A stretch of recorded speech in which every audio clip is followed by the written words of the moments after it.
இடத்துல பாத்தீங்கன்னா அந்த கேக் வாங்கிட்டு ஐஸ் கேக் 40 ரூபாய் ஆகுது. வாங்கிட்டு போய் கொடுத்தேன், குழந்தை சாப்பிடவே இல்லை. பார்த்தா துப்புனா சரி நான் சாப்பிட்டு பார்த்தா ஸ்மெல் ஆகுது, கெட்டு போயிருக்கு. ஃபுல்லாவே கெட்டு போன கேக்கு கொடுத்துருக்காங்க.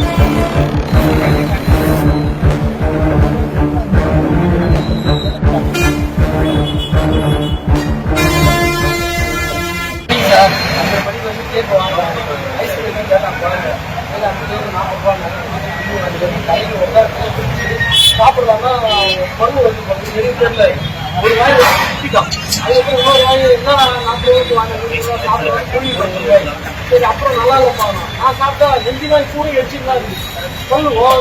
அப்புறமா 3 டவுட் இல்லை சார், டவுட் போட்டு ஒருத்தர் கொஞ்சம் சாப்பிட்டு பார்ப்பாங்க. அவரும் அதே தான் சொன்னார், கெட்டு போயிருக்கீங்க.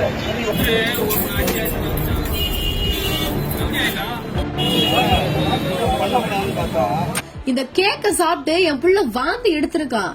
அவன் துப்புனதுனால உசுருக்கு ஒன்னும் ஆகல, ஒருவேளை முழுங்கி இருந்தா என்ன ஆகிருக்கும் அப்படின்னு சொல்லி கெட்டு போன கேக்கை விற்ற புகழ்பெற்ற பேக்கரியில் ஆத்திரம் அடைந்து பேசிய வாடிக்கையாளர். பாத்தீங்கன்னா அந்த கேக் வாங்கிட்டு ஐஸ் கேக் 40 ரூபாய் ஆகுது. வாங்கிட்டு போய் கொடுத்தேன், குழந்தை சாப்பிடவே இல்லை. பார்த்தா துப்புனா சரி நான் சாப்பிட்டு பார்த்தா ஸ்மெல் ஆகுது, கெட்டு போயிருக்கு. ஃபுல்லாவே கெட்டு போன கேக்க கொடுத்துருக்காங்க. ஸ்பாட்டில் வந்து ஃபயர் சம்பவம் செய்த அதிகாரிகள். ராணிப்பேட்டை மாவட்டம் ஆற்காடு பேருந்து நிலையத்துல செயல்பட்டு வர ரொம்பவே புகழ்பெற்ற பேக்கரியில ராஜ்குமார் அப்படின்றவரு தன்னோட 4 வயது மகனோட வந்து ஐஸ் கேக் வாங்கிட்டு வீட்டுக்கு போயிருக்காரு. அப்ப வீட்டுக்கு போய் அந்த கேக்க பிரிச்சு அவங்களோட மகன் சாப்பிட்டுட்டு கீழே துப்புனதா அவரு சொல்லிருக்காரு.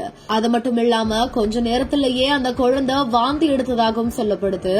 உடனே அவரோட தந்தை அந்த கேக் எடுத்து சோதனை செஞ்சு பார்க்கும் பொழுது அந்த கேக்கு கெட்டு போயிருக்கிறது தெரிய வந்திருக்குது. ஆத்திரமடைந்த அவரு நேரடியா அந்த பேக்கரிக்கே போய் இப்படி கெட்டு போன கேக்க என் பிள்ளைக்கு கொடுத்திருக்கீங்க, ஏதாவது ஆகிருந்தா என்ன ஆகிருக்கும் அப்படின்னு சண்டை போட்டது மட்டும் இல்லாம உடனடியா உணவு பாதுகாப்பு துறைக்கு தகவலை தெரிவிச்சதன் பேருல 1 மணி நேரத்துக்குள்ள பேக்கரியில போய் தீவிரமான ஆய்வை மேற்கொண்டு என்னென்ன எக்ஸ்பைரி டேட் ஆன உணவுப் பொருட்களை வச்சிருக்காங்க, பிளாஸ்டிக் பைகளை யூஸ் பண்ணிருக்காங்க அப்படின்னு சொல்லிட்டு எல்லாத்தையுமே பறிமுதல் செஞ்சிருக்காங்க.